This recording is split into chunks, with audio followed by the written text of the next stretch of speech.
Quota నుంచి వచ్చిన Allen, బన్సాలు, PW, resonance ఇలాంటి వాటిలో ఈ మధ్యకాలంలో ఎవరైతే చేరుతా ఉన్నారో వాళ్ళందరూ ఖచ్చితంగా ఈ వీడియో చూడాలి, ఖచ్చితంగా చూసి తెలుసుకోవాలి.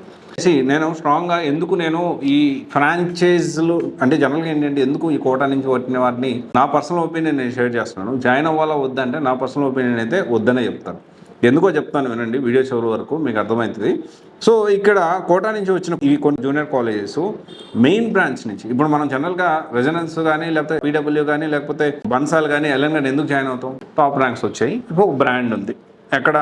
ఎక్కడో నార్త్ ఇండియాలో అంటే చాలా బ్రాంచెస్ ఉంటాయి. వీళ్ళు ఓన్గా నడిపించే కొన్ని బ్రాంచెస్ నుంచి వచ్చే ర్యాంక్స్ని బట్టి అదే క్వాలిటీ, అదే ఫ్యాకల్టీ మన పిల్లవాడు కూడా చేస్తే మంచి ర్యాంక్ వస్తుంది, లేకపోతే మంచి కాలేజ్ సీట్ వస్తుంది అనే కాన్సెప్ట్లో మనం జాయిన్ చేయించడానికి ప్రయత్నం చేస్తాం.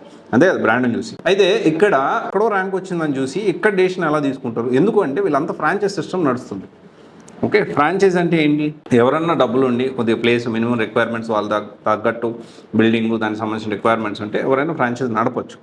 అయితే ఇక్కడ ఏమవుతుందంటే మెయిన్ బ్రాంచ్ నుంచి, మెయిన్ బేస్ నుంచి, హెడ్ ఆఫీస్ నుంచి వీళ్ళకి ఏమేమి వస్తాయి? మ్యాక్సిమం నా ఒపీనియన్లో, ఒకవేళ దీనికంటే ఎక్కువ వస్తున్నాయంటే చెప్పండి మీరు. మ్యాక్సిమం ఏమొస్తాయి? దీనికి సంబంధించి యూనిఫామ్ వస్తుంది, కరికులం వస్తుంది, టెస్ట్ సిరీస్ కూడా ఏంటి? వీక్లీ అసైన్మెంట్స్ కష్టం. ఎందుకు కష్టం అంటే ఒక్కొక్క బ్రాంచ్ కొంతమంది ఒక క్లాస్ ముందుండొచ్చు, ఒక క్లాస్ ఎందుకుండొచ్చు, ఒక టాపిక్ ముందుండొచ్చు, ఇంకొక టాపిక్ డిసైడ్ చేస్తుండొచ్చు, కొంచెం అటు ఇటుగా ఉంటుంది. సో ఇక్కడ వీక్లీ అసైన్మెంట్స్ అనేవి మెయిన్ హెడ్ ఆఫీస్ నుంచి వచ్చే ఛాన్సెస్, పాసిబిలిటీస్ తక్కువ ఉంది. ఒకవేళ వస్తున్నాయంటే that is whole different story. So materials వస్తాయి. ఇంతకు మించి ఫ్యాకల్టీని కానీ, అక్కడ ఉండే ఎన్విరాన్మెంట్ కానీ, ఫ్యాకల్టీని అంటే హెడ్ ఆఫీస్ నుంచే మీరు పంపిస్తారని మీరు అనుకుంటున్నారా? Is this really possible? ఎందుకంటే అక్కడ ర్యాంక్స్ వచ్చి ఆ బెస్ట్ ఫ్యాకల్టీని అన్ని దగ్గర బెస్ట్ ఫ్యాకల్టీ ఉంటారా? ఇది మనం క్రాస్ వెరిఫై చేసుకోవాలి. ఎందుకంటే సేమ్ అక్కడ ఉన్న వాళ్ళు ఇక్కడ ఉండడానికి పాసిబిలిటీ లేదు. ఎంతవరకు పాసిబిలిటీ ఉంటుంది చెప్పండి? ఆన్లైన్ అయితే సరే, ఆన్లైన్ క్లాస్ తీసుకోవచ్చు అనుకోవచ్చు. సో అందుకనే ఎవరైనా కానీ గుడ్డిగా నమ్మి డెసిషన్ తీసుకోవద్దు. ఎక్కడో బ్రాండ్, ఎక్కడో ర్యాంక్ వచ్చింది. ఈ మధ్య కాలంలో ఎల్ఎన్ పాట పాడాడు కదా, 42 ర్యాంకులు వచ్చాయని. ఎల్ఎన్ డైరెక్టరు, అదే డైరెక్టరు ఏ బ్రాంచ్లో ర్యాంక్స్ వచ్చాయి అని పాట పడితే చెప్తూ ఇంకా బాగుంటుంది.